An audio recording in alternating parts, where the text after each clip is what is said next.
灵魂有趣，自在相遇。本节目由年轻人都在玩的 SOAP 独家冠名播出。全球美妆健康好物上屈臣氏小程序，感谢健康的美，美的健康的屈臣氏联合赞助播出。时尚先锋耀目登场，华为 Free Clip 2+耳机，闪耀你的每一个 C 位时刻。本节目由超保护舒服到一世再也回不去的护舒宝赞助播出。一抹闪耀，报说恋爱。本节目由巴黎欧莱雅护发精油赞助播出。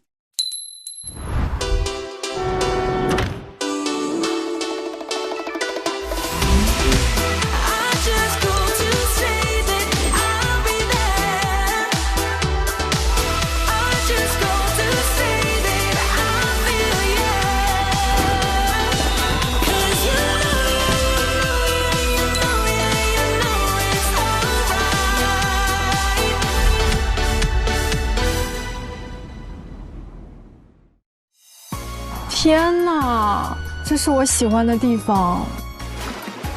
今天跟梁田的约会其实非常的开心，我就感觉到他有默默的在注意我，然后在配合我。好搭呀！当着所有人的面说我是你的心动女生，那其实可能以后不会有其他女生可能选择跟你约会了。反正我第一选择就是你嘛，就不会再改变了。从进小屋之后的一些相处里面，我都会比较注意到你。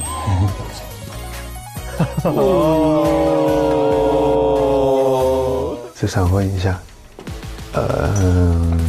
就是我们是不是有之后的可能性？现阶段，可能我内心的天平会偏向允婷一些。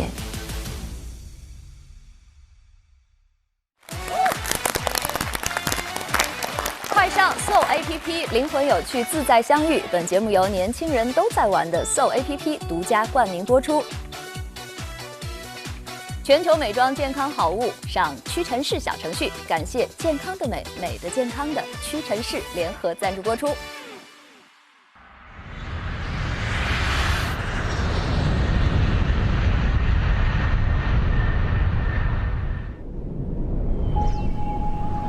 哇，云南好漂亮。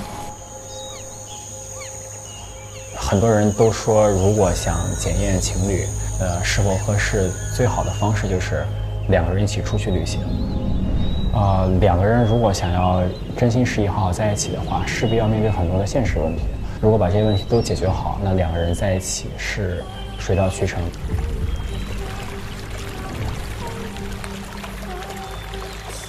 其实自己平常一直都是一个对所有事情都在我把控以内，但到跟梁田的相处里边，我是很迷茫，就是不知道怎样才是处理这个事情最好的方法。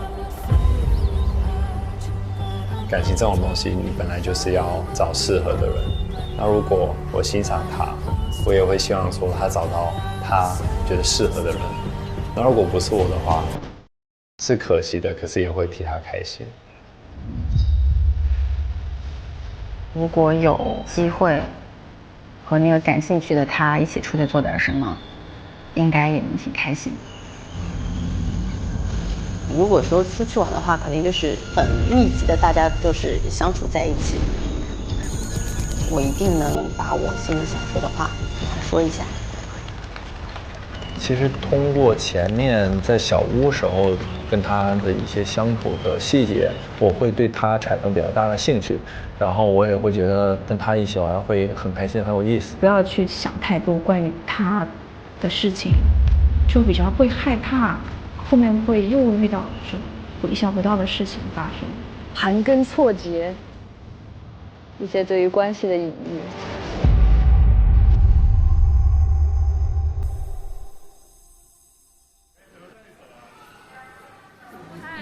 到了，朋友们，哎呀，欢迎来到夏夏的家西双版纳，夏夏曾经的家。真棒啊！随机采访，请问这位先生，第一次来西双版纳吗？哦。分享一下此刻的感受吧。现在就很想回去睡觉。这位先生，你呢？第一次来，蛮累的，不是也很期待。好，你看看人家，你学学人家。你刚说什么？走了。膨胀。走了。嗨，欢迎来到新双版奈。来，我们先请上车吧。自我介绍一下，我叫沙尔，是一个少数民族的啊，沙尔，对，居诺族的人啊。你这个导游像喝醉了一样说话。是剧的。为了让大家充分感受到西双版纳的原始，我们准备了3个景色各异的营地。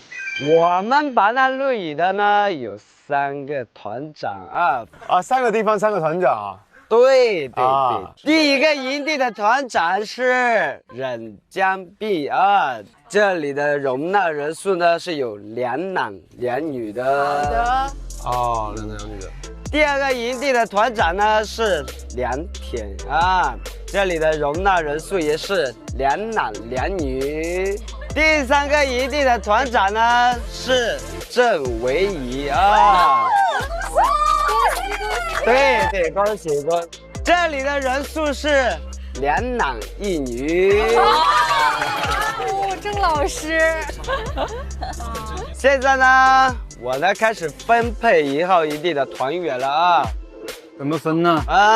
我倒数3、2、1的时候呢，请愿意跟随忍江壁的人呢举个手啊。这个哦。还蛮喜欢看这种。我能举手吗？3、2、1。哦。哎呦，这么多，那怎么选啊？我当时选分组就是我去哪我去哪，去哪都无所谓。我其实还是想跟他在一起的，也不能说无脑跟随吧，恋爱脑跟随。4个的话呢，就多了1个了啊。明白，先把老胡踢掉。你放心吧。啊，不是，你哦什么？要不你们2个商量一下去，他跟你吧。好，谢谢。哎呀，这4个人，一对最好磕的，一个最磕不懂的。对。我之前在情绪非常低落的时候，我会在走廊等我，然后来安慰我嘛，我会觉得很暖心。然后刚好趁这次机会就跟他多待一待吧。但是跟老骆的话，毕竟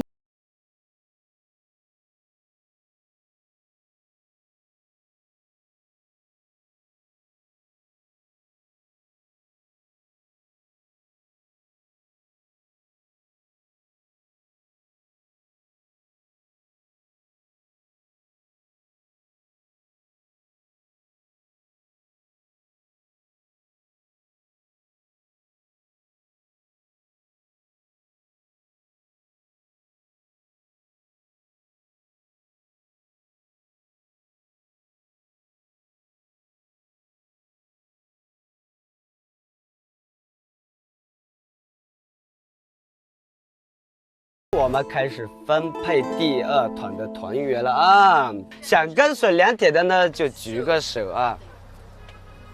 我来了啊！3、2、1。哎呦！哎呀！哦，正好。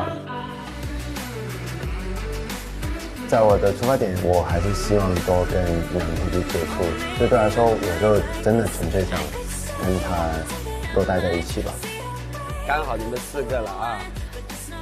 他们正好4个人，对2男2女。哦，对。最后1个团的话就是2男1女的话，最后剩下的就是你的了，是不是？没错，剩下都是他的了。哥，你这么介绍我们有点没面子，你好歹让我们举个手嘛。什么叫剩下的？就我的直觉告诉我，就一定要选卡卡。啊，没有其他想法，我就是当时很明确的，我就要选他。当时其他人举手啊或者分配的时候，我就完全没有插话。说起来也挺巧的，就是我正好跟陈哥和卡卡我们仨是坐在最后一排，就好像已经注定了我就要跟他一组。那这是真雄竞了呀！接下来我们即将到达的第一个遗地呢，像出没雨林遗地啊。像出没。对对。哦，像出没。它呢建在山岭之底之上啊，路以四周周围是会有植物环绕的，还有呢绿草芬芳。遗地的配套设施是很完善的啊。设有从里飞跃游玩项目可挑战的啊！哇哦，这个应该很好玩吧？丛林飞跃是那个谁涛要去，然后你赶飞机没让他去，他硬要去的那个是不是？对，就是那个，就是那在就这里。哎，我们出发了啊！后面的呢？其他的人不重要，是不是？那个要保留神秘感的啊，那个是不能说的秘密啊。好了，我们出发了啊！发喽！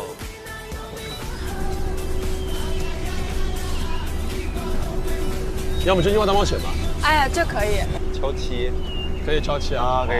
你随便找个数开始行。20、22、23、24、25、26、28。哎，是我吗？还反应了一下。上家问吧。可以。下家问。这次的组员分配你满意吗？这是我分配的吗？就是现在的组员是里面有你想要的人吗？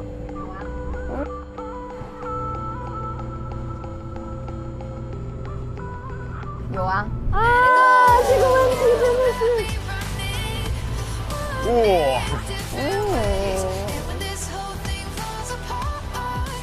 你害羞什么，哥们？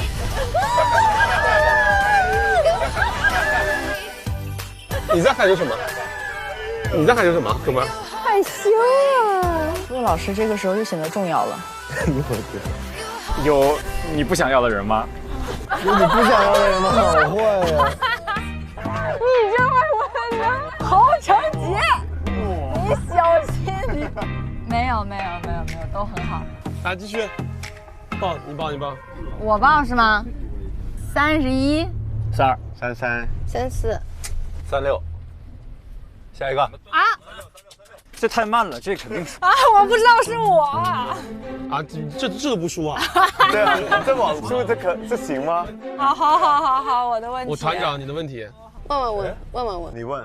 你这几天里头吃过的饭里谁做的最好吃？哦，这个问题，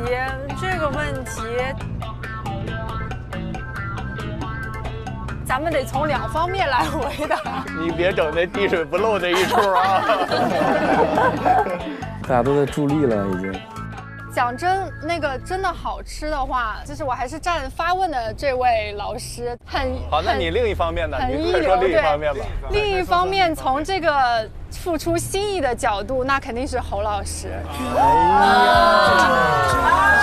滴水不漏。我喜欢这种。又不好意思了。侯老师的嘴角都快咧到耳朵根了。哎呀，上头了。一个是用来填饱肚子的，另一个是用来，太甜了，哎呀，太甜了，哎呀，真好玩这个真好玩啊！好喜欢看这种哦。我什么时候到啊？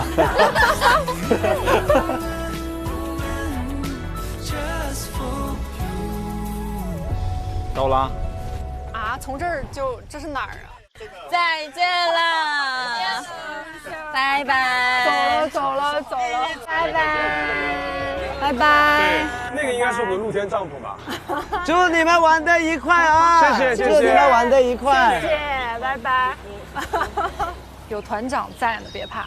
好的，团长。哇，好大帐篷。哦，哇，这个很好看。我们这个可以，这个可以，这个好看。好美。哇，这有那个垫子，防潮垫。这里面是食材吧？哦，真的是食物哈。这是小米醋。这个是那个，就是那种懒人沙发。就是可以摊在里头的，这个我知道，我好喜欢搞这种。哦，手臂可乐棉花糖，快拍个照让他们羡慕一下。哦，对他们肯定没有。好，我们现在呢就是要开往第2个露营地点了啊。咱们露营地有吃的吗？有的啊，有的，绿色的就能当菜啊，能动的就是热了。哎呀，我们连蜘蛛都吃啊。真的？像这个酸蚂蚁的话，我们一般的都是包烧啊，炒着吃啊。这个花蜘蛛也一样啊。老师，我们的这个能把我吓飞。我们的营地那里会有蜘蛛吗？那是毋庸置疑的啊。吓人！我不想被蜘蛛咬。蜘蛛它也有嘴巴吧，肯定会咬啊。不会晚上睡觉被咬吧？还有我们在这里园里的产销信号是没有的啊，就是要以世界失联啊。没信号啊，没电，我手机也没电了，老师。深山老林是没有电的哦。来，我们的第2个营地到了啊！对，再见。晨儿姐多吃点蜘蛛。干杯！我想哭。啊！都来些小事。野生的快乐。开头有多兴奋，现在就有多紧张。也说不定啊，我们是最这个豪华的一个营地。我觉得一定会有比较意外的元素。对。哇！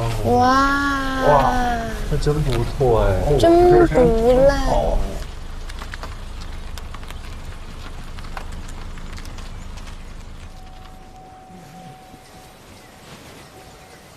哦。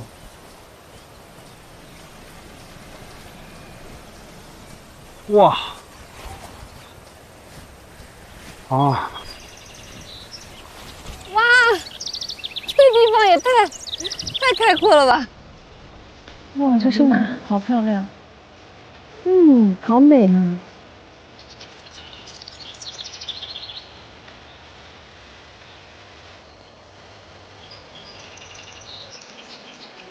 哇！该有的我们也都有，天幕我们也有啊。烧烤，特别好，特别好。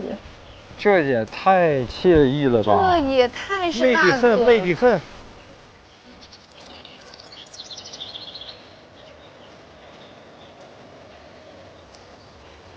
啊，我第一感受就是哇塞，这个地方可太美了，可以看云海，可以看日落，可以看日出，可以数星星，浪漫期待值拉满了。喂！呼呼！喂！呼呼！空气也好甜，哇！我们来张自拍吧。哇！这个光子好棒啊！哦，这个光好棒。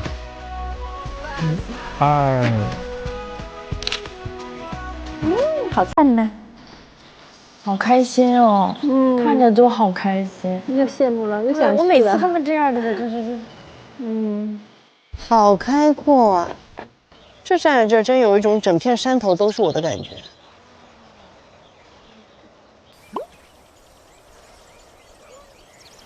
Hello， 给我来一个侧脸。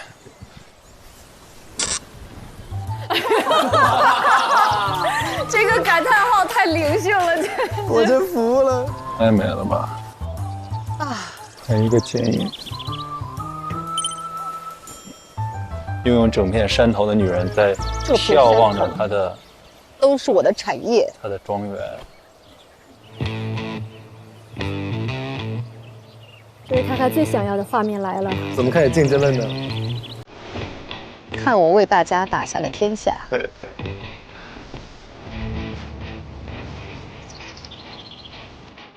你看那边那个山峦层叠的，真的好好看。卡卡像领导来看自己的这片地，给领导记录下这个。对。山峦层叠，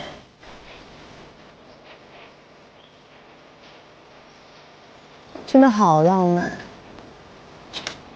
对，这个角度看起来好像还可以。你再弯一下头。有吗？哎，赶快看一下拍的怎么样？哎呦，哦，我操，这个拍的好，怎么样？可以可以。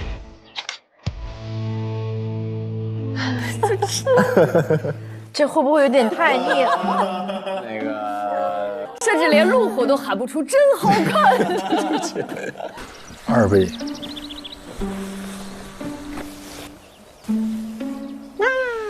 我就把这个处理掉。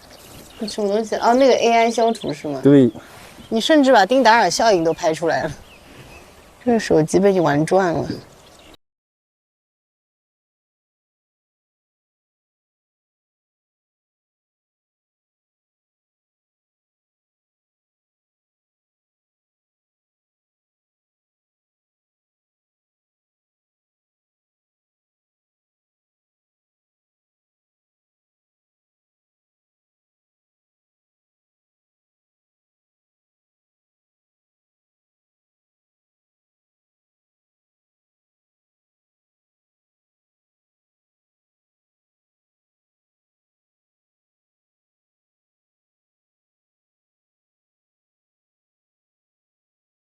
上去，它有好几层。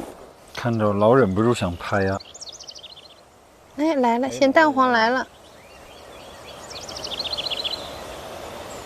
好看，好看。哦，好美！哇，这天真的太棒了！哇，这么好看！我们现在还可以去玩项目。哦，可以啊。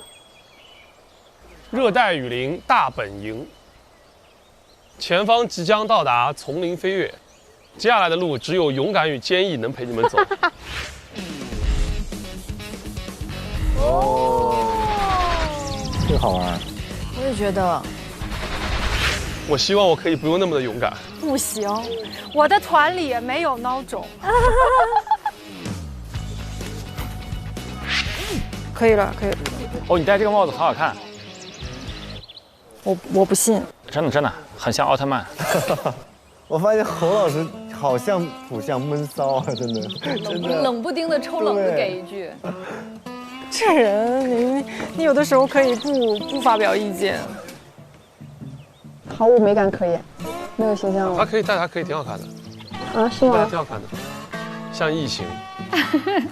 你更像，你跟这两天好像是吊威亚的那种。疯狂去务农。你们两个没有一个人会提供情绪价值。太好笑了。屁股往下坐，脚伸直抬高，掖过对面的平台。哎，为什么一个人都不叫？就是他们不。这有什么好叫的？没事儿的。很吓人啊！哎，咱们4个剪刀包水实验室。我是团长，当然我先上。可以啊！来，准备好了吗？谁先上？好，我先上，团长。虽然很害怕。哎，我先吧。哦。他不是恐高吗？哦，对他恐高，他攀岩都得要爬下来的。这一次太勇了。你真的不害怕吗？可以。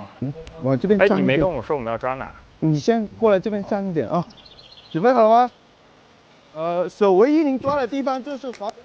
因为我其实想第一个去滑这个滑索，但是我能看出他其实有点紧张的，所以我觉得不然就我先呗，我先感受一下，可能他们看到前面人滑过去以后，他们心里能舒服一点。其实是我有些恐高的，然后很多这样的项目我之前也没怎么玩过。你为什么是爬下来的？我有点恐高。来坐，往后躺，脚伸直翘起来。哎 ，OK。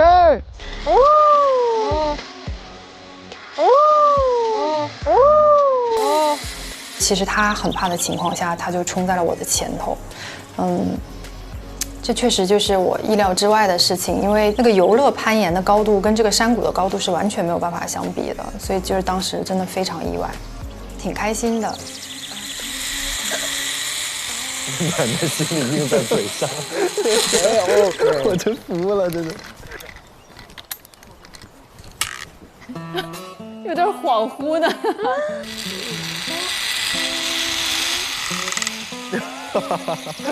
好防备的眼神，感觉到很大一块，是不是？哦，我有点害怕。重点有人等着呢。还是有一点吓人的。谁说不害怕？它挺高的。对呀。不过你要伸直一点腿。就到中间那个地方还是挺吓人的。啊。哇，你今天挑战了自己。滑的时候还确实有点那什么。夏老师出发了。哦，夏老师还行。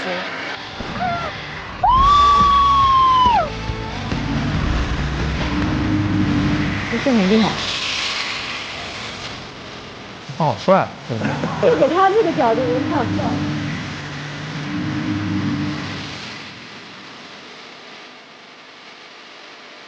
哦，夏老师还行。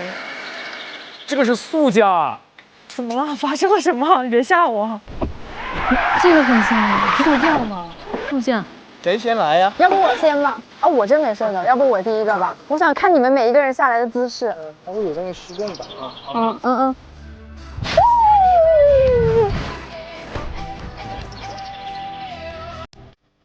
我可不可以直接跳了？就是直接。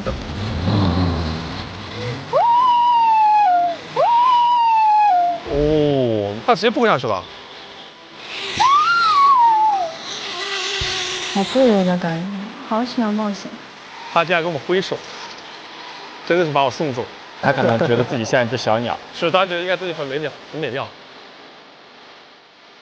这么高？这么高？31米。这样说。哦 ，damn， 这太高了。哦，这一集是垂直下去的一个是吧？对，而且速度还挺快的。就在这儿你是没有退路，你首先要把这个跳完再说。可以倒回去吧？哦，倒不回去。倒回去。所以势必要跳一下。哎呀，就应该上一站就结束的。结束了。刚刚就。刚刚你就应该在说，哎呀不行，我下不去。人总是这样的，就是该放手的时候你不想放手。你们准备好了吗？我好了。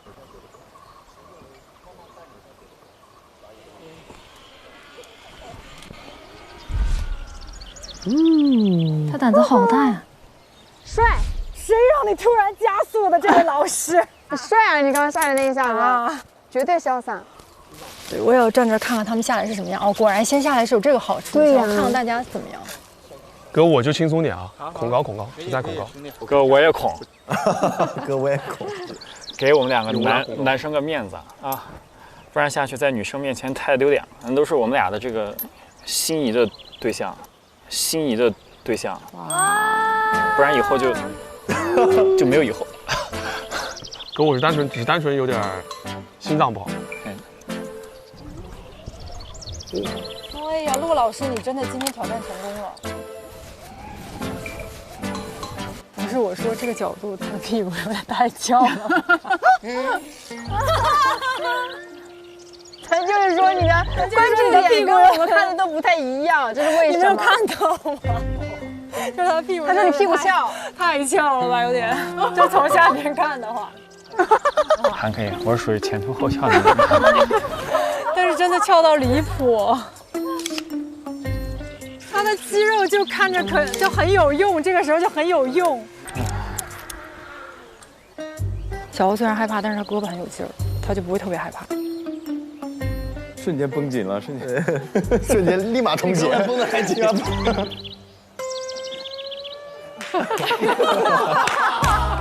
好像在做腹肌。哇，我还是换这个吧。当我们共同克服这项困难的时候，我们俩就觉得我们的情感链接啊和心的距离就会更近一点。哎，不行，他走的好晃呀，这位哥。我怎么感觉是你在晃我呢，姐？我都没动，你看我这会儿都没动。他俩摇来摇去，不知道谁摇谁。不是这位哥，他给我晃的我快飞了。不是，你看我自己都快飞起来了。你等他走完，你再慢慢走。别急。我不急，我准备等他走完我自己走。这个我现在整个人被颠起来了。你知道吗？表白之夜就在今天，你要不答应，我们就疯狂的摇这个桥哈。哎呦，就有一种老太太过河的感觉。老太太过马路不扶不行。对，老太太过马路不扶不行。别逗我行吗？老太太玩高达瞎掰，老太太抹口红给你。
好想加入他们起个哄，有没有？太好笑了。来吧，刚才来到了每一组不同的露营地之后，其实大家反应都不太一样。有没有让你们印象比较深的？我先说那个花海拍照的那个吧，都挺搞笑。我张哥真是知行不合一，一方面跟自己说着，哎呀，如果要竞争就不是对的人；另一方面夸夸跟那儿拍，来都来了。而且他反应但凡慢一点都没那么好笑。所以，如果是你们到像这种风景的地方，会给另一半拍照吗？早期的时候，我跟旭姐也会因为拍照争吵。我们真的有过最大的争吵，就是因为拍照。就是早期我没有那个意识，早期我是张哥，然后现在越拍越好了。但早期拍出来的一些照片啊，真的一言难尽。跟张哥比呢，那个大逆光看不见人。我跟你讲，大逆光啊，我觉得救了张哥一命。是的，但凡把那个光提起来一点，很有可能是一个很吓人的表情包，肯定是个回眸，有可能是一个，很有可能是这个。早期我其实存了好多我跟我老婆就是拍的那种，她还没准备好，然后我就你就咵嚓快门就按下去了。我专门有人做了一个文件夹，她的表情包，贴图，我还会配上那个文字，这话你也敢说？但其实就是他没准备好抓拍，但现在我拍的其实还可以，大家可以看我最新的作品，谢谢。突然起范了，这是有学习有成长的。当然，我9年再没成长，这个老公还要他干什么？那我帮你问一下这边的朋友有没有成长的？一心，他是这样的，他其实很不稳定，就是理解，我理解。就是真的很差别，真的是非常大的那种。他有的时候帮我拍照片，噔，好，完了，然后我还没有反应过来，已经拍完了，表情还在说话，还没准备好，对，还没准备好，哎，可能就拍完了。就是，但有的时候就拍的真的非常好，就是我们当时我的孕期的写真都是他拍的，哇，就是拍的真的很厉害，好有意义啊。对，是的。然后我妈是助理。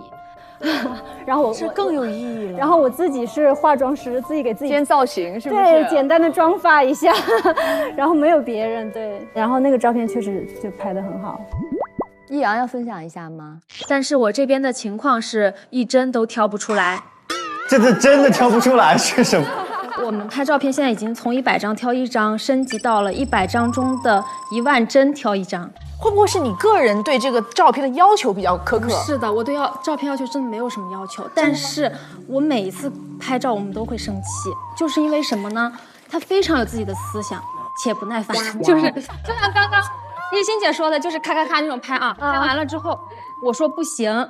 人家就要找自己刁钻的角度，比如说我坐在这儿，我就想平着拍，就是保险。人家不，人家就要从这儿拍，要从那儿拍，就是会拍出来我的脸比腿还长。怎么挑嘛？我一帧都挑不出来啊。然后我说不好看，人家说这是构图，这是艺术，我不选还要生气。他可能觉得你怎么拍都好看。对，其实是这个意思。他有的时候都觉得很好看啊，是真觉得很好看。倒不是觉得说，对，我懂这个点。那你会给他拍吗？我拍呀，我拍老好看了，我还给他坚持修图。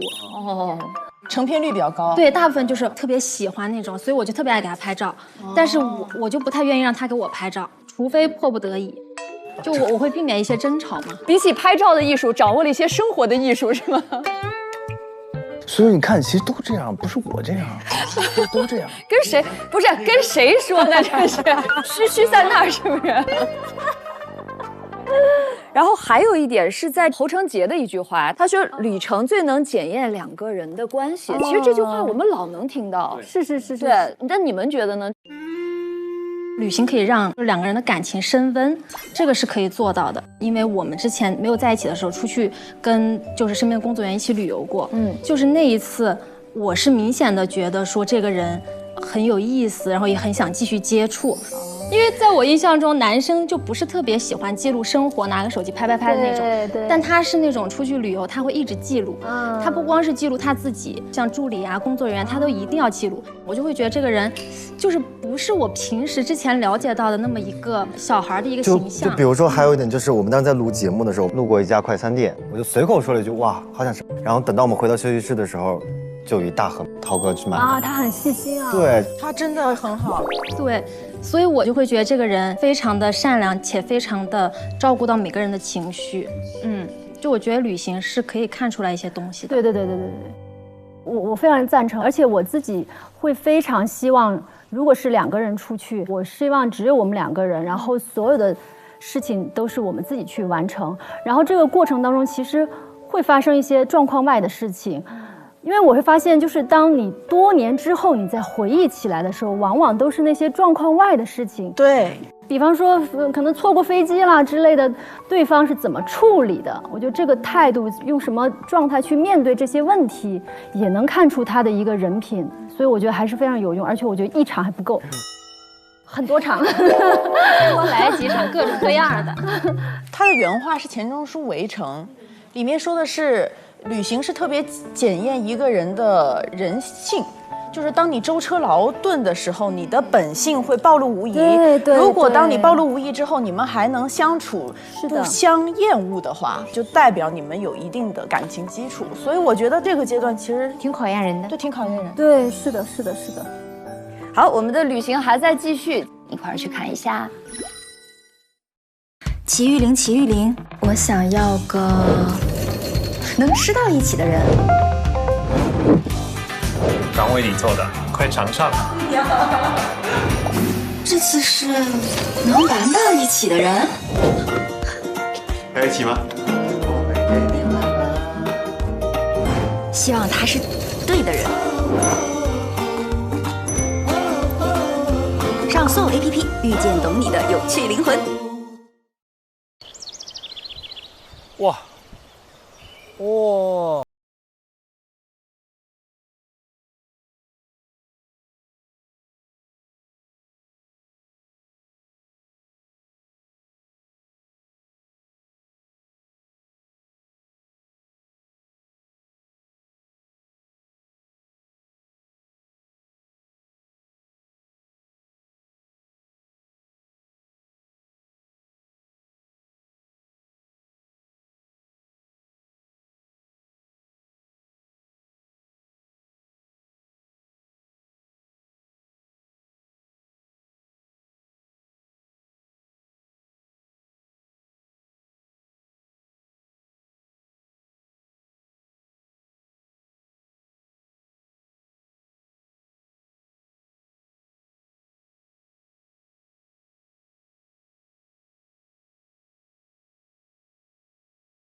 啊，他们还要篝火！天哪！回来了，他们会合啦！没想到吧？也太好了吧！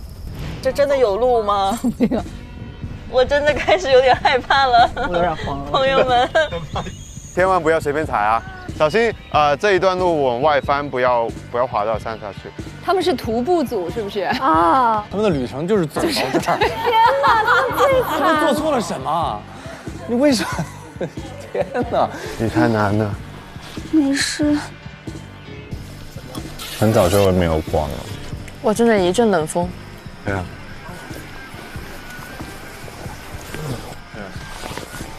真的太冷了，在那个地方。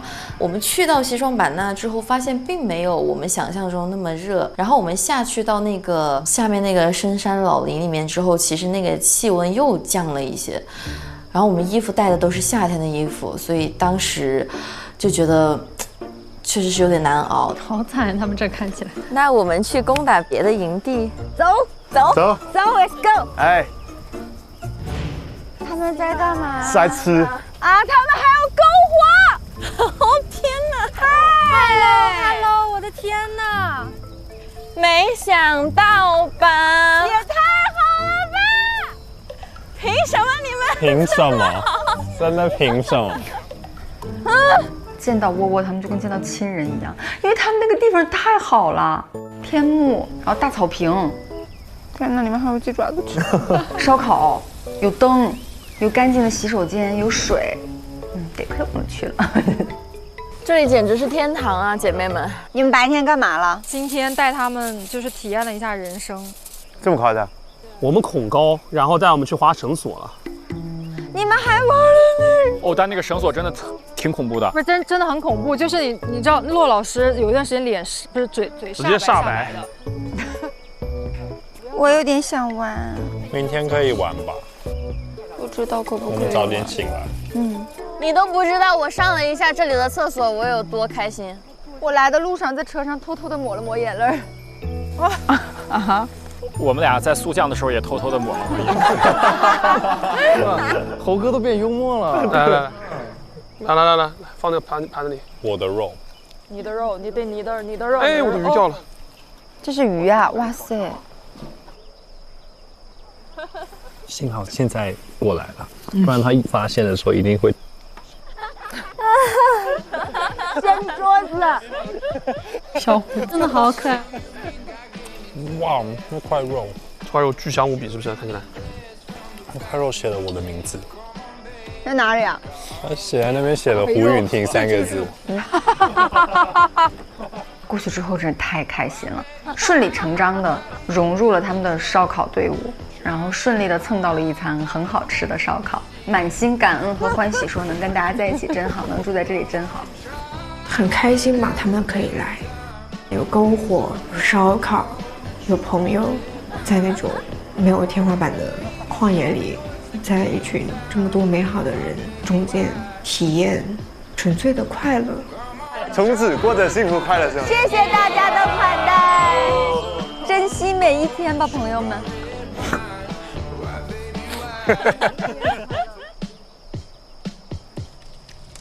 我们要不玩下那个3、2、1木头人怎么样？可以啊。来。怎么了？哎，这不是在玩啥？木头人。哦。这样，最后两名就面对面对视，好吧？哎呦。输的最后那个人对对面的人深情对望，说：“你好，我爱你。”哎呀，他挺会整的，洛哥。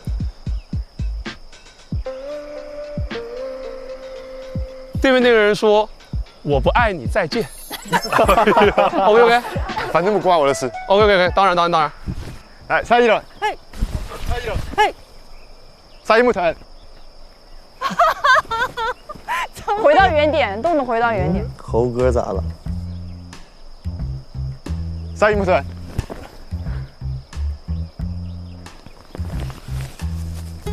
下一木头。每次都是你。下一木头。每次都是你。他故意的吧？对，我也想问。哪了他？下一木头。下一木头。你快往前冲一点！我已经来不及了。为什么你往回走的？搞不清楚，搞不明白你们的规则。塞姆特，塞姆特，塞姆特，哎，谁最后啊？请吧。你们俩是故意，你们都没有离开过。这两个人已经放弃抵抗了啊！故意的吧？你们是有的人哦。哎呦，小猴也太明显了吧？哎，你故意不走的是吧？没有，我这个不太行。怎么可能？一个体育生，对，反应不行。快！什么台词？什么我爱你？台词那边是你好，我爱你，这边是对不起啊，我不爱你，再见。好刺激哦！啊，这什么东西？要真情对望吗？啊，我对视不了，我觉得不是真的。你要是换一个别人，我可能觉得话好像还行。哎呀，只是游戏，只是游戏。啊，不行，我无法对视。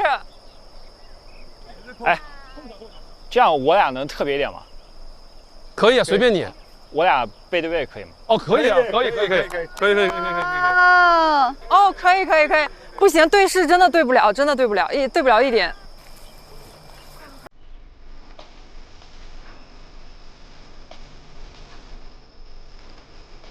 哎呀！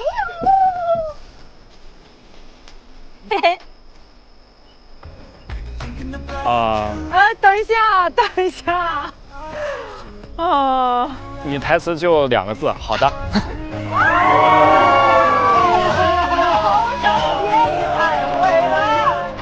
我们只是你们 play 中的一环啊！我们小猴真的是出息了。好喜欢看这种。你好，很高兴遇见你。你好，很高兴遇见你。啊，你好，我也是。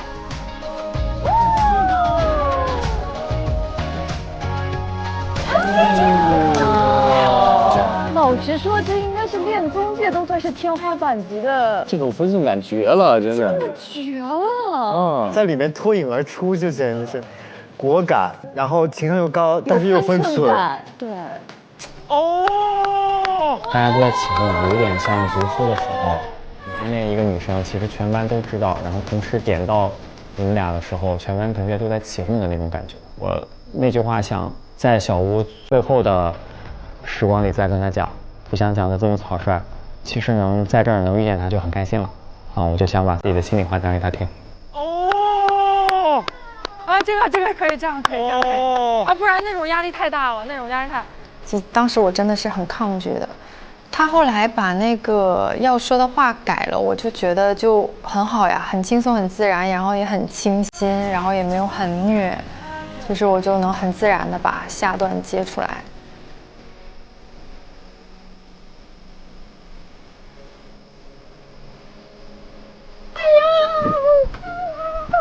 哦，很好，可以。再来一把。2天。什么玩意儿？你去。哦，好。你定个规则。哈。最后的2个人，手拉手。啊，可以。好。OK， 好。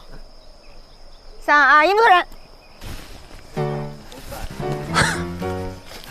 3、2、1，木头人。3、2、1，木头人。3、2、1，木头人。你俩都回来呀！你动了。3、2、1，木头人。3、2、1，木头人。3、2、1，木头人。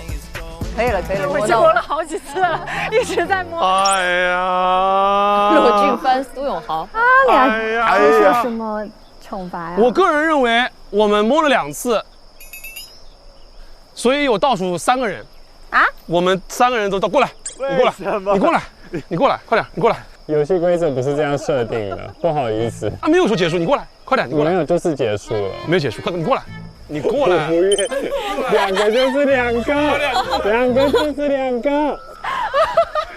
抓着。走吧。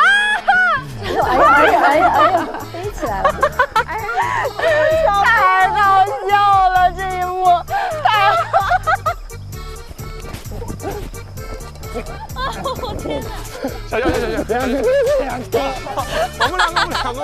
我们两个，天哪，他竟然跑得那么快，真的不愿意。好的一个木头人被他们玩成了橄榄球，感觉现在。我们两个。啊，牵手不是玩手，是牵手，太搞笑了。牵手，你这么讲。啊，好恶心啊，好恶心啊，好恶心啊！你让人牵的，然后你说好恶心，太好笑了。我没想到我在这里第一次牵手成功这样。好了，快搞快点，搞快点。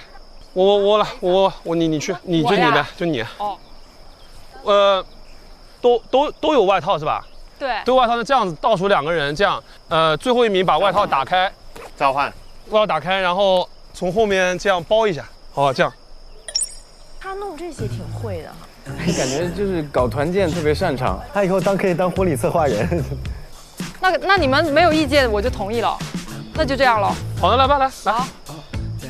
不会输的。胜负欲就上面了，咱就是胜负欲上来了。好，预备，3、2、1，木头人，3、2、1，木头人，3、2、1，木头人。我怎么不会停？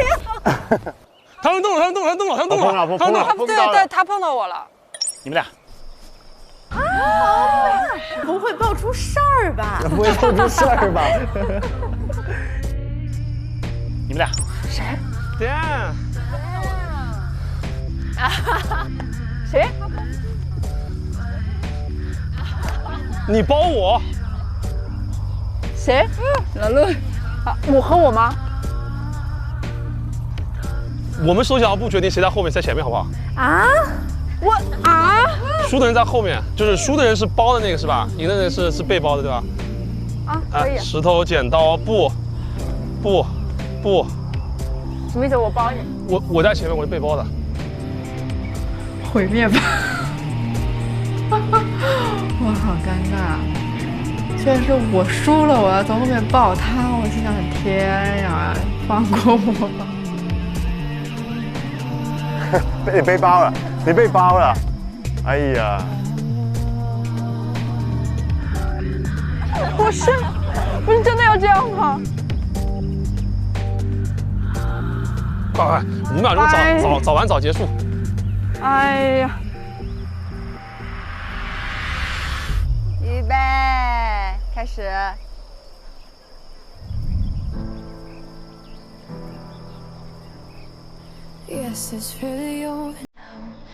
我这么慢的5秒钟，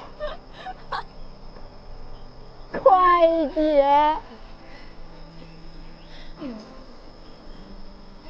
真的那几秒钟太难熬了。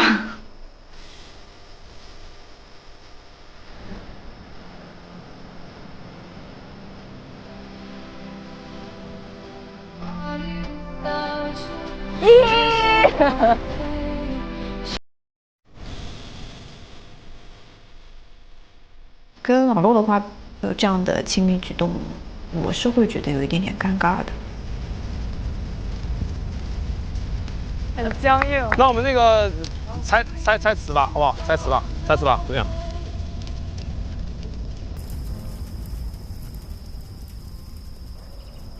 在所有的人里面，我其实是最想跟他一组的，因为这样可能我们会有一定的空间去交流，把我们之前可能有点倒退的关系去弥补一下。我是非常不希望我之前的一些行为让他在这个小屋里面感到尴尬，说好像大家对我都没有兴趣。我希望他也能持一种开放态度，哪怕是朋友相处状态去享受约会，因为他真的是一个非常非常优秀的人。风绳该怎么固定呢？就是绑上了一系，然后这个现在就是要听我们徒步专家夏，这个绳子要拉往外拉的，这里。我到第一个吧，我想看你们每一个人下来的姿势。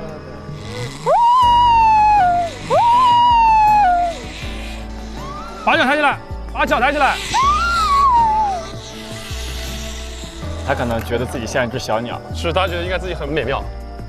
再不管怎么样，也希望我们能够以朋友去相处。他其实是好心，对。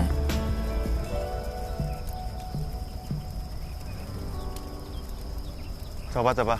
拜拜。拜拜。拜拜，谢谢你们的招待。拜拜。耶！然后我们现在就被带回去刚刚那个地方，就要跑回去。吃饱了吗？吃饱我们回去了。上完厕所了。我很好奇，另外3个人在干什么？对，那个我说那3人肯定很惬意，就是因为他们都不需要就是跟大家一起协作，就说明他过得很方便。你们吃，我先去篝火那儿，因为有点冷了。好。你们吃好就过来哦。嗯。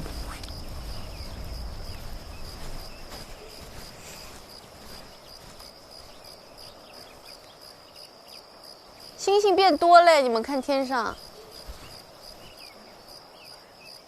哎，篝火什么样的？想跟上就过去。为什么篝火是什么样？你没有见过吗？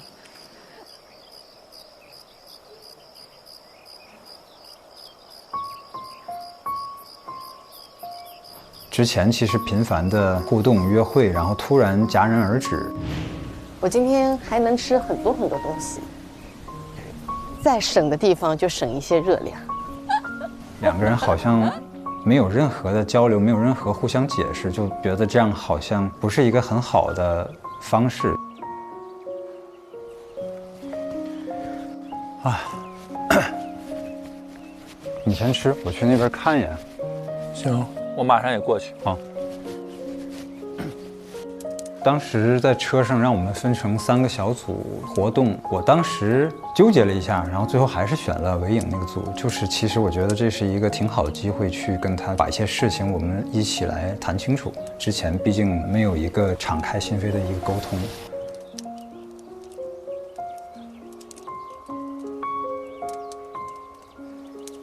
今天又选了你，我觉得应该聊一聊吧，至少。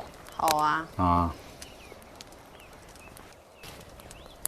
就我觉得你带给我很大的那个松弛感，那其实是我最需要，而且是我可能很久以前有的，但是近几年没有，所以说我特别要感谢你。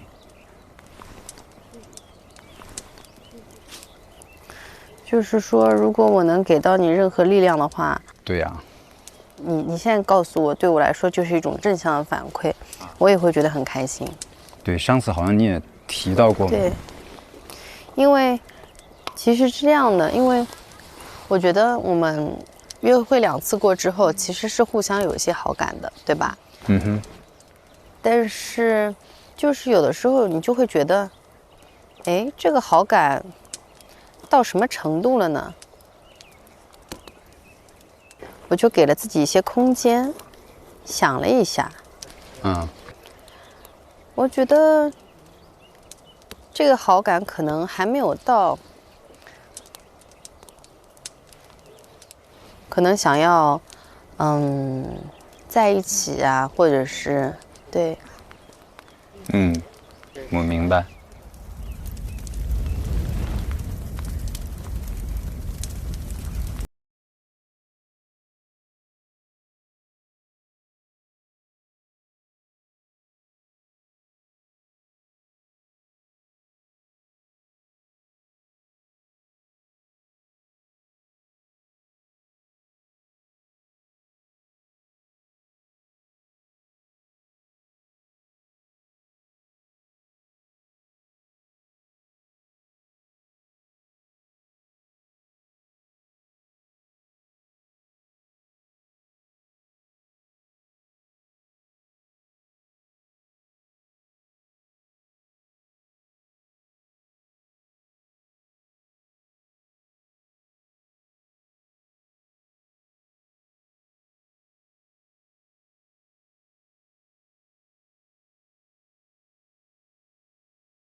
我是想说，当然我能在这里找到我人生的另一半，这是上签。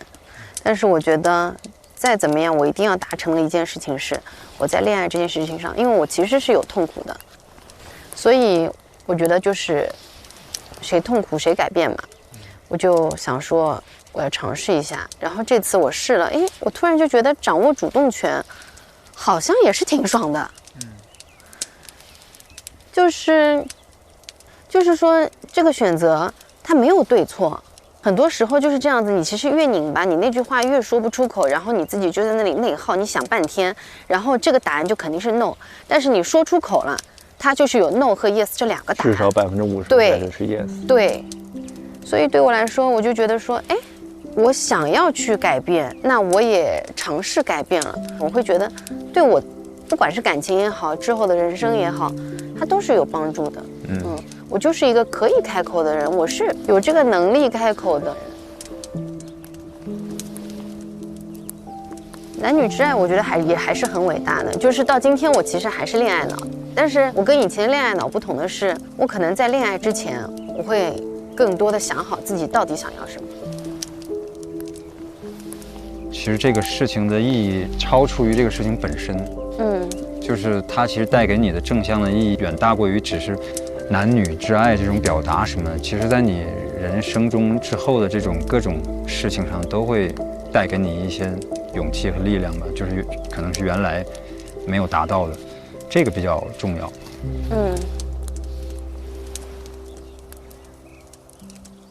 我勇敢的去主动的去找他谈这个事儿，真的是突破了一下自己。然后也意味着可能比原来又成熟了一步。明天跟我约会啊，好不好？好啊。那就这样，拜拜。那明天见。拜拜。拜拜。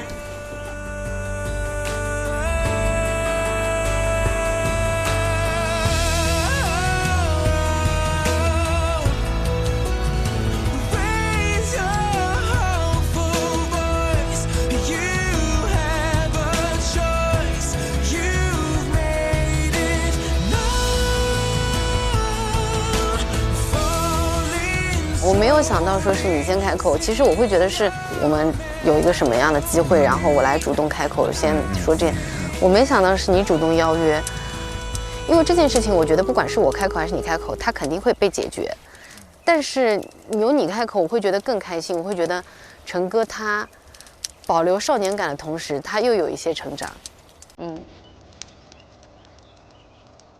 谈完以后真的是有一种如释重负的感觉。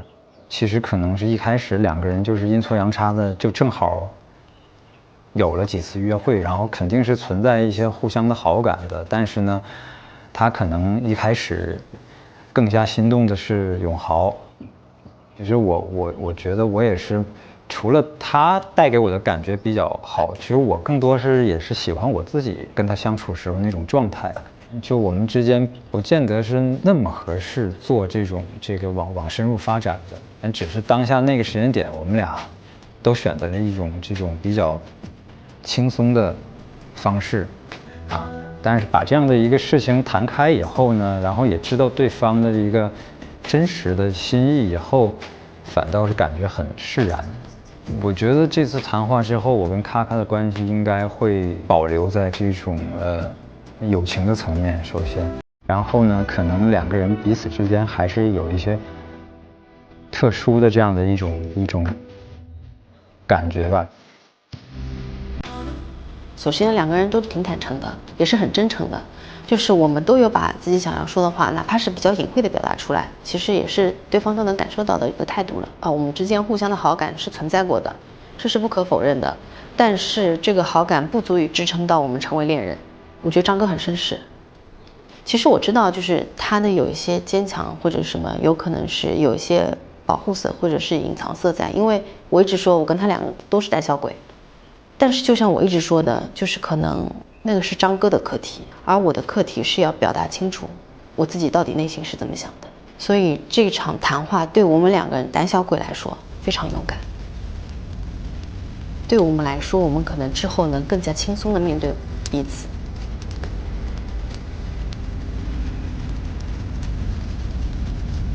漂行吧，聊开也好。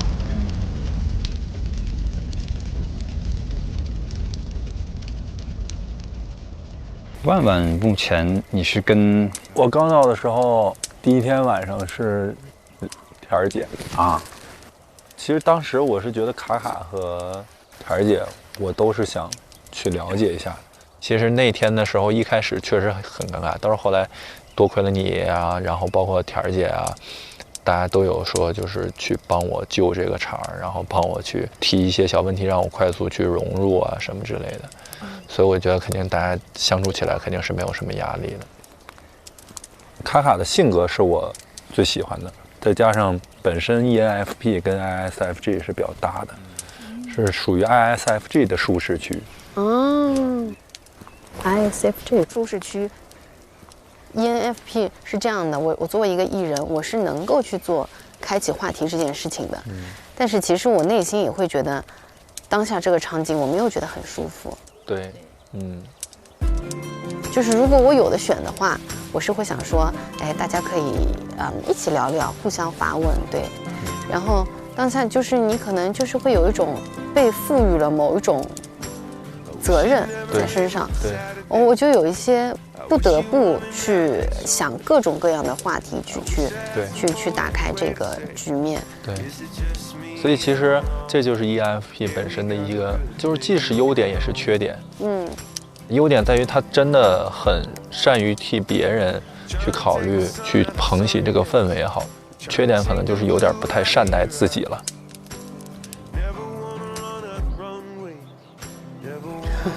所以这也是为什么跨年那天夏夏给你说那句话以后，你们都那么触动了。我非常能理解你那种心情，而且不用夏夏说，我自己也是能够感受到，其实你也并不是很想说在那种场景下我说那么多话，但是可能你本身的性格就导致你主动去承担起这个责任。你会觉得，如果我不说的话，别人也不说，那可能他是不是更尴尬？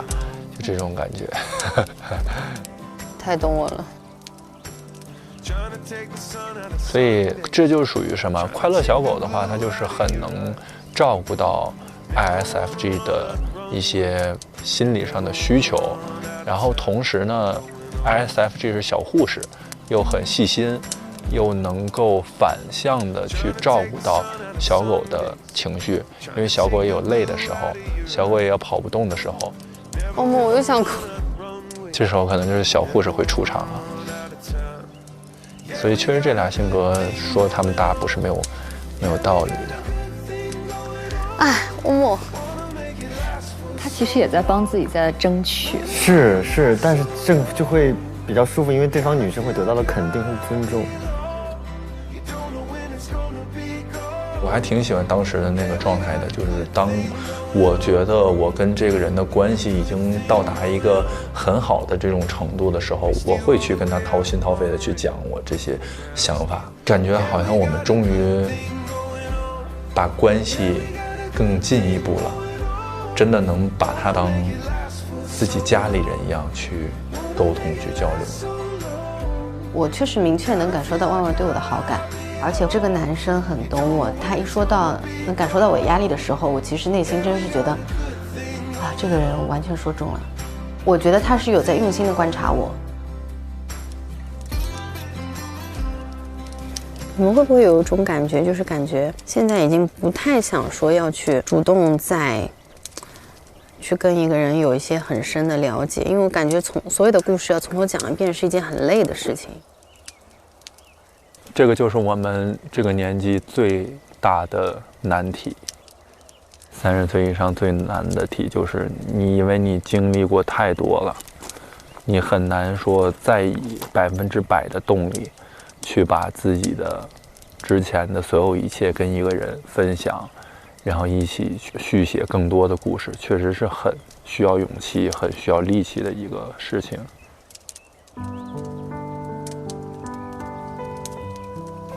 而且这些故事是这样的，就是当下发生，其实当下的感受，就是很多年以后，我可能再拿出来品这件事情或者这个人，他又是不一样的，我就会觉得，哎呀，我要怎么样才能跟你把每一步的我的这个心情变化都跟你说明白？然后圈子就变得越来越有局限性，越来越小。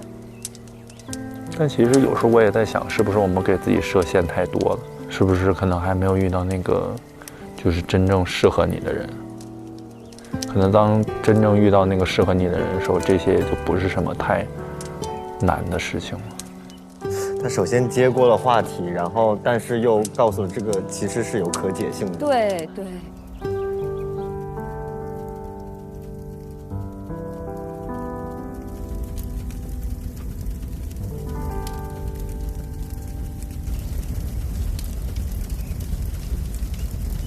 这是我第一次在外面露营，然后过夜。这也是我第一次，真第一次。这是我们的第一次，是吧？都第一次啊？对对对。你原来是这样在家里做饭的人吗？在北京，我读书最后就自己住嘛，我可能会自己做。你觉得你是个很会照顾人的人吗？因为我感觉他挺会照顾人的。我其实不太会。那你没有想过，比如说还没有在一起之前，你说，哎，我想要去为您改变，或者是会做一些我之前没有做过的事情。那比如在一起以后，你发现，哎，我在一起了，我好像没有太多的这个必要，我不太想做了。女生会有个落差。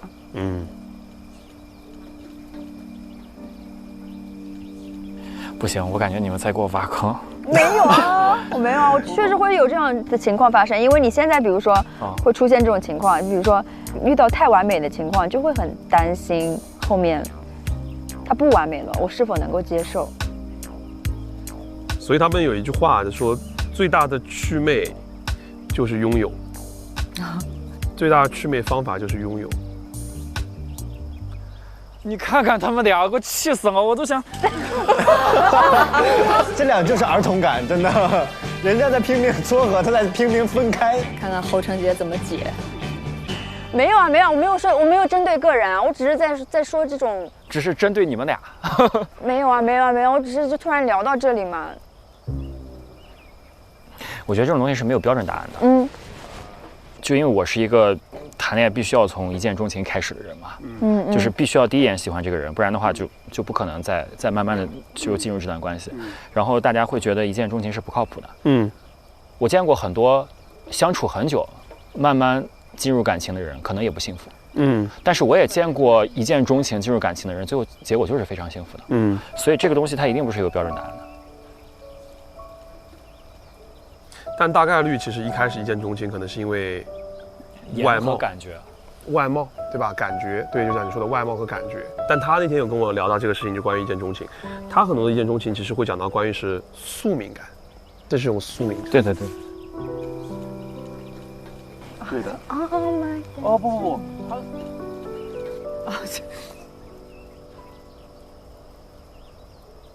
那我打个比方啊，万一比如说你很冲动的去做了一个这样的决定，然后相处之后发现它不是你的宿命，你会怎么样呢？就分手吧，这是很简单的事情。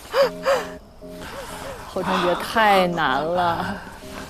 我好像进了一个鸿门宴，怎么回事啊？没有啊，我就很好奇啊，我没有说针对个人啊，就说你一定说我怎么样，我是说你之前的一些经历，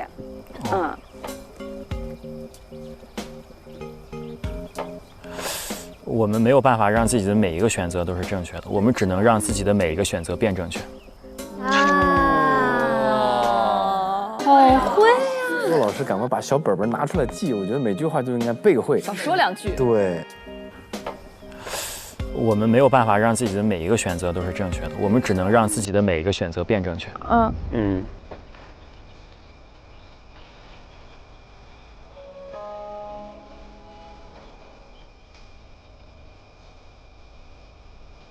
我觉得这个是对的。比如说举个例子啊，老胡，假如他对一个人感兴趣，他会说：“那我们万一异地会怎么办？”他是在你们已经达成了，比如说我们要相处下去，或者我们已经在一起恋爱之后才考虑的事情。对，因为这个事情你自己考虑半天，那万一对方愿意来你城市，那万一你在他的城市里面可以找到这样的一个落点，其实它不能成为一个问题。但是你为了一个预设，不断的思考这个问题，其实本质上是给自己自寻烦恼，不断的把自己给绕起来。因为这样的问题可以无限的延长。比如说，那万一要结婚，那万一要孩子，那万一我们父母不同意，但这些事情完全不知道，因为你没有经历下去。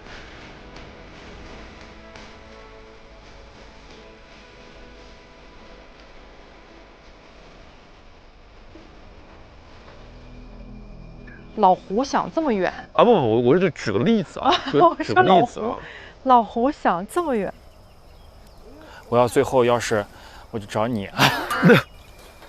我觉得两个人相处啊，只要他身上没有你特别无法忍受的点，我觉得都是可以接受的，都是可以接受的，因为人就是有不同。是的。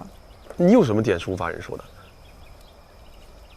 就是我一开始我说我最在意性格，因为其实我特别需要男生就是很稳的感觉，遇事没有主见或者是很急躁，会就是让我觉得就不安定的感觉。然后但是其实可能偏偏我可能遇上一些就是可能性格比较急躁的人。倒吸一口气，你不会是在点我吧？不是，我目前看起来你们都很好呀。哦，这个得看吧，这个得看吧。我也不是那种性格纯火热那种。你俩现在心态很有意思，就是他会感觉你说的每句话都在那没有，就我有的时候就是实话实说。我真的好呆萌。他还是一个比较单纯的人。是吗？就其实我认为你比较单纯。至少他想的会比你省。但其实我不知道我在想啥。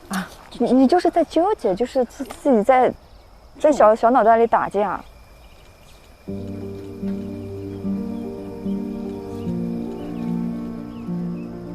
对，其实我觉得那天我跟你聊天的时候，就是夏夏，我跟你聊天的时候，夏夏说他就是，如果他觉得他可以确定或者什么，他可以冲。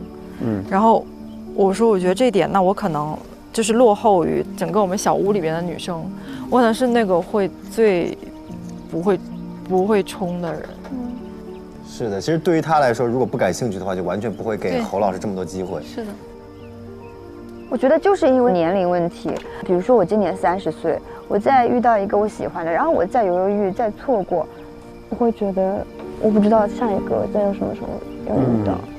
就是会有一个时间成本在，然后以及一个沉没成本。确实会有的。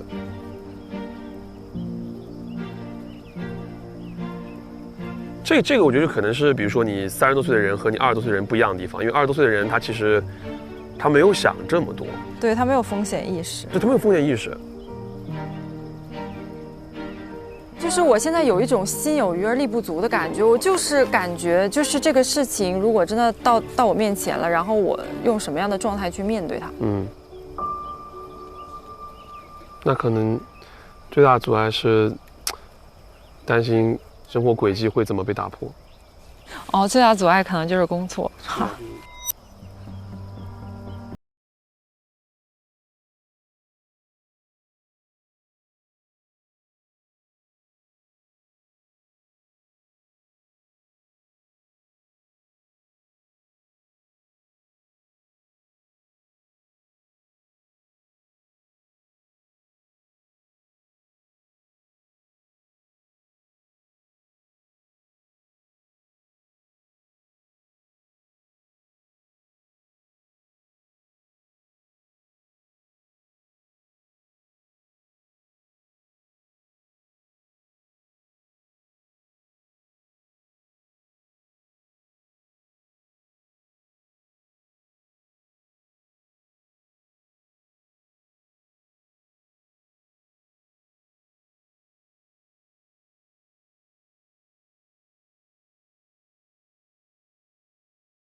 一种体验。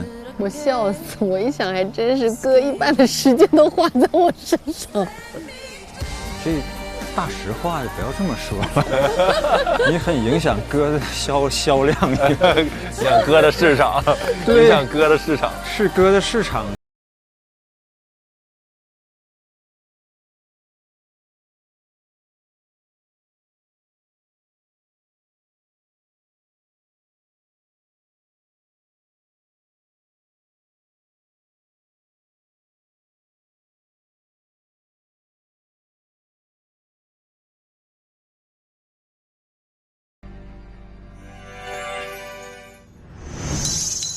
当没那么关注身边那个人的时候，就开始看星星了。哪是星星多了，星星一直很多。星星一直在那里。对呀，是你眼前的物少了。是的，想看星星了。哎呀，有点心疼猴哥呀，真的。我觉得那个最大的趣味就是拥有。当然不认同这句话，但是其实大部分要承认有这样的现象，它是存在的。对，我曾经有听别人说过一句话，就是你知道我什么时候最爱你吗？就是你不爱我的时候。我觉得人性就是本能的，在得到之后，他就会有一种，就像得不到的永远在骚动，被偏爱的永远有恃无恐。他就会觉得说，这个可能我拥有了，或者这个可能他不会离开我，所以我就变得更加的肆无忌惮。所以我觉得人很难够在自己富足的时候，在自己拥有的时候，懂得珍惜和知足。我老觉得这句话背后有一个逻辑不太对。就好像他把拥有当成了一个终点，然后把一段关系当成了一个物质，就是拥有了，你在我眼睛里面就不发光了，这多可怕呀！这个是非常恐怖的，但是它在现实生活当中呢是存在的，高频存在，非常多。对，人一旦拥有以后，哎，然后对方在自己眼睛里面就没有光，然后不再有新鲜感，也不再有吸引力，是，所以才会有，婚姻是爱情的坟墓嘛。是。但是呢，这个悲剧我觉得还是可以去改变的。快给我们一点希望，怎么改变？首先，第一个就是我们要让拥有不要变成一拥有就祛魅，我们不应该让两性关系当中出现祛魅这件事情。我们要想让爱情当中有新鲜感，一方面不要让这种拥有感太结实，就是说你要有一种失去力。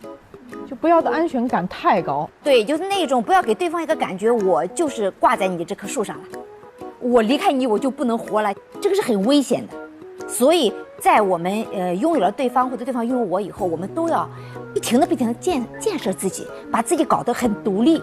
亲密关系当中，我不能保证对方是否会对我祛魅，但是我可以保证我自己不断的生长出我的新的魅。对。它只是有一个转变，可能从一些心动，可能转变成了一种，平凡普通的幸福。那个魅也存在嘛，只是转变了一种形式。我对这个祛魅，我会有一种比较乐观的态度，就是我觉得祛魅是肯定的，但是我觉得没有关系，因为如果你们还相爱的话，你一定能够发现，不是当初的那个魅，可能是在新的魅也会出现。那这样，我觉得大家都特别有热情想讨论啊。那还有一个点，郑维颖和张晨曦他们俩谈话里面，中间郑维颖就提到说，其实他和张晨曦都是爱情里的胆小鬼。那这个话我觉得好像，你也会经常听到身边的朋友在提，就他可以是各种变种，比如说我想爱，但是我不知道该怎么去爱。或者是我本来想爱，但我一想到可能会碰到的风险、会受伤的东西，就这个经历或者经验就会提醒我是不是要回避。其实我觉得这个有点像，就比如说我小的时候就是我喜欢爬墙，我敢从墙上一下子跳下来，爬墙虎。这个好，这个好，好可爱。就是我小的时候，其实我是敢翻墙的。但我现在真的就是我去滑雪，你知道我去滑雪，我推坡已经推了10年了啊！为啥？就是我都不敢换刃，比跟嫂子在时间还久。这真的都学会拍照了，还学不会。真的。我想说的是，在爱情关系里面，也有可能说，是不是因为大家有过一些跌跌撞撞，会有一些痕迹在那儿，说哇，我是不是现在不能再摔了？尤其是张哥给我的感受，张哥有一点点难过，说：“哎呀，我怎么变成这样了？”就是他都敢创业，但是在爱情里面甚至不敢往前再走一步，就这让我看得有点难过。其实是，所以就是我特别能够被窝窝和侯老师打动的点，就是我觉得他们是双向会去选择、去考虑、去衡量的。你说到窝窝跟侯成杰，他们也有一段话，从面对面的说我爱你，然后被侯成杰变成了说我可以跟你背对背，然后你只需要回答好的，而我说的话是很高兴遇见你。就这个事儿一发生的时候，我感觉大家都觉得侯哥呀，还得是侯哥呀。我真的觉得侯哥开课吧，真的，我办卡，我学，我好好学。快上 Soul APP， 灵魂有趣，自在相遇。本节目由年轻人都在玩的 Soul APP 独家冠名播出。全球美妆健康好物，上屈臣氏小程序。感谢健康的美，美的健康的屈臣氏联合赞助播出。今天是一场恶仗，为爱而战。所有比赛根据积分决定入会安排。我们不会放狠话，但只会做狠事。不管比什么，我们都要赢。大家都不想在自己比较心仪的女生面前丢脸。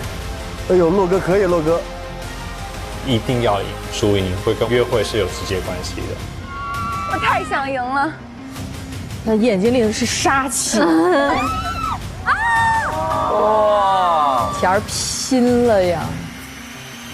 爱的力量，这泼水节吗？是不是？这太棒了！我看到他在里面泼得很开心，释放自己的情绪，我觉得很好。他还挺合拍的。哇！狂野的一面被你唤醒啦！快乐就是这么简单，跟我聊天就有。他们应该是最开心的一对了。大家在镜头前面，他的一些动作跟心态其实可能会走形，在生活中也许未必是这个选择。这个压力我暂时可能承受不来，我一定要好好的去考虑一下。也没什么好评价的。好好说，危险啊，危险发言。我怕给你越描越黑了。哎，我问的问题真够可以。什么意思？不是，这是个什么镜头啊？你看你说出什么恶心的？名场面来了，名场面。打直球啊，我万，你们俩斗吧，没我事儿了。感觉我看的都使劲了。对啊。我们是去走秀的吗？万万要去打架了，感觉。我连老侯都没有，比起老骆还是幸运很多。谁疯狂也起最佳，半数知识的伟大，专属的配料留下。你们要去采购吗？你去不？我在想，我好懒得动啊，我刚刚给我记好。但是小红说她要去。那我去一趟呗。咦，这两个不会是窝窝剩下没吃的吧？这什么情况？这不是我的。这不是你的，但也即将是你的。哦，是这个意思呀。老师甚至还有年糕。对，太棒了！你说的我都有加。上微博参与半熟恋人话题讨论，分享你的爱情观点。独家社交媒体平台微博，首席合作媒体新浪娱乐、微博娱乐、微博综艺、新浪综艺，更多精彩内容尽在新浪娱乐、微博综艺、新浪综艺。腾讯视频 TV 版极光 TV 同步播出，大屏观看更畅快。搜索半数4参与早鸟活动，会员限时特惠更享抢先菜单。搜索半数4会员限时特惠 SYP 更可享高甜花絮等。腾讯视频 Job 卡年轻人的专属会员，随心看去现场抢先测秀装扮，超多权益惊喜不断，邀你一起体验。关注腾讯视频 SYP 微信公众号，获取更多追剧资讯，领取专属优惠。现在开通 SYP 即可享受内容抢先看、大屏观影等特权。内容上新新浪新闻客户端搜半熟恋人，看节目更多精彩内容。下载有态度的网易新闻，看更多精彩短视频。百度搜索半熟恋人，精彩内容尽在百度百科，百度一下你就知道。上百度 APP 看百度热搜 ，get 更多热点内容。上搜 APP 遇见懂你的有趣灵魂。感谢年轻人都在玩的搜 APP 对本节目的大力支持。感谢独家中文百科合作平台百度百科。感谢合作伙伴腾讯新闻、腾讯娱乐、新浪新闻、百度 APP、网易新闻、丽丽城传媒。